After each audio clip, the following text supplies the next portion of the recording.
भाई और बहनों, नमस्कार। आज मैं लेकर आया हूँ अपने उपन्यास माँ जोगणिया का भाग 8। सुबह भीलड़ माँ जल्दी उठ गई। रात भर रिमझिम रिमझिम होने वाली बारिश अब थम गई थी। भीलड़ माँ ने दरवाजा खोला तो ठंडी हवा का झोंका घर में प्रवेश कराया। बाहर गलियारे में सुबह सवेरे का उजास फूटने लगा था। आंगन में बाहर निकलकर भीलड़ माँ ने हाथ मुंह धोए, फिर खाली लोटा उठाकर वह देवा गुजर के घर से दूध लेकर आई। चूल्हा जलाकर उसने चाय उबाली और चाय कपों में छान कर सोम को जगाया। चाय पीकर सोम घर से निकल गया। गांव के गलियारे में से निकलकर वह झरने पर पहुंच गया। वहां गांव के बच्चों और युवकों की भीड़ लगी हुई थी।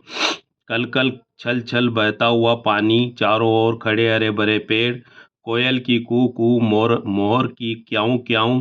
प्रकृति की अनुपम छटा को देखकर उसका मन प्रफुल्लित हो उठा। झरने के किनारे वह पत्थर की एक बड़ी चट्टान पर बैठ गया और प्रकृति के इस मनमोहक दृश्य का आनंद लेने लगा। दिन चढ़े सोम झरने से नहा धोकर घर लौटा। भीलड़ माँ चूल्हे पर रोटियां बना रही थी। अपने गीले कपड़े आंगन में सुखाकर सोम चूल्हे के सामने आ बैठा।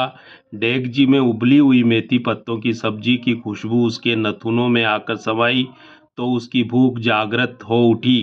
प्रसन्न होकर वह बोल उठा, लगता है मेथी की साग बनाई है, आज तो मजा आ गया है माँ। तू बहुत दिनों के बाद आया है बेटा, इसलिए मैंने आज तेरी पसंद की साग बनाई है। ला टांट पर से कटोरी परात उतार ला, मैं तुझे रोटी सब्जी परोस देती हूँ। हाँ माँ, मेथी की साग की खुशबू से मेरी भूख जग गई है, अब मुझे रुका नहीं जा रहा है। यह कहते हुए सोम खड़ा हुआ। टांट पर से उसने एक कटोरी व परात उतार लिए। मुस्कुराते हुए भीलड़ माँ ने कटोरी में 2 चाटू भर कर मेथी की साग उड़ेली और परात में 2 रोटी परोस दी। सोम पालथी मारकर बैठ गया। प्रसन्न होकर वह रोटी खाने लगा। खाने पीने से निपटते ही भीलड़ माँ जंगल में जाने की तैयारी करने लगी। 2 रोटी कपड़े में बांधकर उसने बांस की टोकरी में रखी, एक दराती रखी और टोकरी उठाकर बोली, अब तू चित्तौड़ कब जाएगा बेटा सोम? मैं कल सुबह की बस से जाऊंगा माँ। अच्छा ठीक है, मैं डूंगर में जा रही हूँ बेटा। ठोबली में 2 रोटी रखी है, तुझे भूख लगे तो दोपहर में खा लेना। आज मैं भी तेरे साथ डूंगर में चलूंगा माँ। यह कहते हुए सोम खड़ा हो गया। बाहर आंगन में आकर वह जूते पहनने लगा। सोम की मासूम सूरत देखकर भीलड़ माँ मुस्कुराई। आंगन में आकर उसने स्नेहपूर्वक सोम के सिर पर हाथ रखा। अभी तेरे खेलने खाने व पढ़ने लिखने के दिन है बेटा। डूंगर में बहुत गर्मी पड़ती है, रास्ते ऊबड़ खाबड़ है, तू वहाँ परेशान हो जाएगा। दिन भर मैं अकेला रहूँगा तो यहाँ भी मैं परेशान हो जाऊँगा माँ। तुम तो मुझे भी अपने साथ ले चलो माँ, मैं भी तेरे साथ कुछ काम करूँगा। मैं नहीं चाहती हूँ बेटा कि तू मेरे काम को हाथ भी लगाए, क्योंकि सूखी लकड़ियाँ व कंदमूल फलों के लिए जंगल में इधर उधर भटकना, फिर उन्हें गांव-गांव में जाकर बेचना बहुत ही कठिनता का काम है। मैं तुझे इन जानवरों जैसे जंगली काम में से दूर ही रखना चाहती हूँ बेटा। तू तो अब रात को घर लौटेगी, दिन भर मैं यहाँ बैठा बैठा ऊब जाऊंगा माँ। मुझे भी तू अपने साथ ले चल। सोम की अनुनय विनय सुनकर भीलड़ माँ मुस्कुराई। उसे अपने आंचल में लेकर स्नेहपूर्वक बोली, तू दुखी मत हो बेटा, घर में तेरा मन नहीं लगे तो तू जोगड़िया माता के मंदिर चला जाना। आज रविवार है, माता के मंदिर में आज दिन भर मांगू बाबा की भजन मंडली कीर्तन करेगी। तुझे भी गाने बजाने का शौक है न सोम? मांगू बाबा तुझे भी भजन गाना सिखा देंगे। भीलड़ माँ की यह बात सुनकर सोम की आंखें चमक उठी। उसके मन में खुशी की लहर दौड़ गई, चेहरे पर प्रसन्नता उभर आई। यह देखकर भीलड़ माँ ने संतोष की सांस ली। पैरों में चप्पल पहनकर उसने सोम से विदा ली और घर से बाहर निकल गई। थोड़ी देर बाद ही घर के ताला लगाकर सोम भी बाहर निकल गया। गांव के गलियारों में से निकलकर वह जोगण्या माता के मंदिर की ओर चल पड़ा। आज आसमान साफ था, सिर पर सूरज चमक रहा था। गांव व शहर के स्त्री पुरुषों की भीड़ जोगण्या माता के मंदिर की ओर जाने वाली सड़क पर बढ़ने लगी थी। बस स्टैंड पर जाने वाले वाहनों का तांता लग गया था। चाय पानी व खाने पीने की दुकानों पर यात्रियों की भीड़ बढ़ने लगी थी। सड़क पर अलग अलग समूहों में लोग चलने लगे थे, माता की जय जयकार करते हुए आगे बढ़ रहे थे। सड़क पर आकर सोम भी एक समूह के साथ लग गया। कुछ समय बाद ही उनका दल माता के मंदिर के विशाल तोरण द्वार में प्रवेश कर गया। चारों तरफ खड़ी ऊंची ऊंची धर्मशालाओं की इमारतों के बीच प्रांगण में तरह तरह की दुकानें खुल गई थी। जगह जगह माता का मधुर संगीत गूंजने लगा था। मुख्य द्वार पर नारियल प्रसाद व फूल मालाएं बेचने वाले सभी स्त्री पुरुषों की कतारें लग गई थी, जिन पर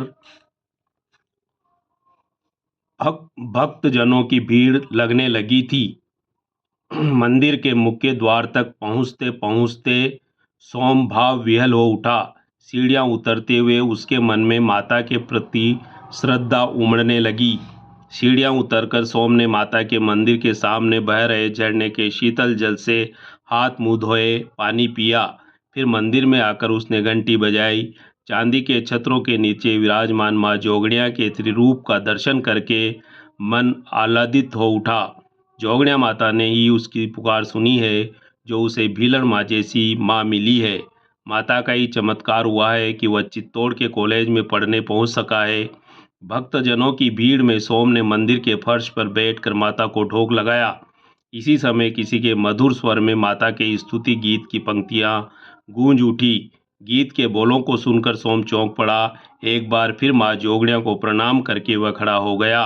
मंदिर से बाहर निकलकर इधर उधर नजरें दौड़ाकर वह गायक को खोजने लगा। सहसा उसकी दृष्टि सामने बरामदे में बैठी हुई भजन मंडली पर पड़ी। एक बूढ़े व्यक्ति के ऊंचे स्वर में माता को भजन गाते हुए देखकर सोम भाव विह्वल हो उठा। मंदिर की सीढ़ियां उतरकर वह धीरे धीरे बरामदे की ओर कदम बढ़ाने लगा। मधुर स्वर में माता के भजन सुनकर मंदिर के सामने प्रांगण में भक्तजनों की भीड़ लग गई। हारमोनियम की धुन पर व ढोलक मंजीरों की थाप पर लोग थिरकने लगे। भाव विह्वल होकर स्त्रियां प्रांगण में नाचने लगी। भजन की स्वर लहरियों के साथ सोम का मन झंकृत होने लगा। बरामदे के खंभे के सहारे खड़ा होकर वह एकटक भजन गाते हुए बूढ़े को देखने लगा। सफ़ेद रंग की धोती कमीज, सफ़ेद रंग की बड़ी हुई दाढ़ी, सफ़ेद रंग के ही सिर के लंबे बाल और छोटी छोटी मिचमिची आंखें। सहसा भीलड़ माँ के मुंह से सुनी मांगू बाबा की छवि उसकी आंखों में उतर आई। भजन पूरा होते ही संगीत थम गया। ढोलक मंजीरे बजाने वाले लोग चिलम का सुट्टा खींचने लगे। हारमोनियम वाला अगले भजन की धुन निकालने का रियाज करने लगा। सोम सहमते हुए धीरे धीरे आगे बढ़ा और बूढ़े के कदमों में आकर झुका। एक अपरिचित लड़के को अपने चरण स्पर्श करते हुए देखकर बूढ़ा विस्मित रह गया। अनायास ही उसका हाथ ऊपर उठ गया। लड़के के सिर पर हाथ रखकर वह प्रश्न भरी दृष्टि से उसे देखने लगा। मुस्कुराते हुए सोम बोला, आप मांगू बाबा है ना? हाँ बोलो बेटा। भीलड़ माँ ने मुझे आपके पास भेजा है बाबा। कौन भीलड़ माँ? मैं तो उसे नहीं पहचानता हूँ। भीलड़ माँ का नाम सुनकर बूढ़े को विस्मय हुआ। उसके मस्तक पर बल पड़ गए। तभी चिलम का धुआं फूंकते हुए हारमोनियम बजाने वाला व्यक्ति बोल पड़ा, मैं पहचानता हूँ उसे। एक गरीब भील औरत है, अभी कुछ दिनों पहले ही बस्ती में आकर रहने लगी है। लगता है तू उसका बेटा है। हाँ बाबा, मैं उसका बेटा सोम हूँ। चित्तौड़ के कॉलेज में पढ़ता हूँ। यह सुनकर सब चौंक पड़े। सोम को ऊपर से नीचे तक घूरते हुए बूढ़ा बोला, अरे वाह, ये तो बड़े ही गर्व की बात है कि जोगड़िया माता गांव का लड़का चित्तौड़ के कॉलेज में पढ़ता है। हमारे लिए ये तो बड़ी खुशी की बात है। बोल बेटा, मुझ जैसे अनपढ़ गंवार के पास तुझे क्यों भेजा है भीलड़ माँ ने? मुझे भी थोड़ा गाने बजाने का शौक है बाबा। माँ कहती है कि आप मुझे भजन गाना सिखा देंगे। अरे, यह तो बड़ी खुशी की बात है बेटा। आ बैठ जा, मैं तुझे भजन गाना अवश्य सिखाऊंगा। आ यहाँ मेरे पास बैठ जा। सोम की बात सुनकर मांगू बाबा हर्षित हो उठे। उन्होंने उसे अपनी नज़दीक बैठा लिया। वे उससे स्नेहपूर्वक बातें करने लगे। हारमोनियम की धुन के साथ वे उसे गा गा कर सुर व स्वरों के बारे में समझाने लगे। सोम ध्यानपूर्वक मांगू बाबा को सुनने व समझने का प्रयास करने लगा। आज समय जल्दी निकल गया। मांगू बाबा की भजन मंडली के भजन कीर्तन में सोम ऐसा खोया कि कब दोपहर से शाम हो गई कुछ पता ही नहीं चला। अंधेरा होते ही मंदिर में चारों ओर बिजली के बल्ब चमकने लगे। आरती का समय नजदीक आने लगा। मंदिर में भक्तों की भीड़ बढ़ने लगी। 9 बजते बजते मंदिर का प्रांगण भक्तों की भीड़ से खचाखच भर गया। पुजारी जी ने जैसे ही माता की आरती की शुरुआत की, मांगू बाबा के कंठ से ऊंचे स्वर में माता का स्तुति गीत गूंज उठा। मंदिर में उपस्थित जन समुदाय मांगू बाबा के साथ माता की आरती गाने लगे। घंटियों और ढोलक की थाप के साथ कुछ स्त्री पुरुष प्रांगण में नाचने लगे। पूरे 1.25 घंटे के बाद आरती का समापन हुआ। सारा जन समुदाय माता के आगे नतमस्तक हो गया।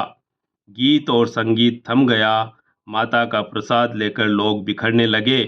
मांगू बाबा की भजन मंडली के साथ सोम भी मंदिर से बाहर निकल गया।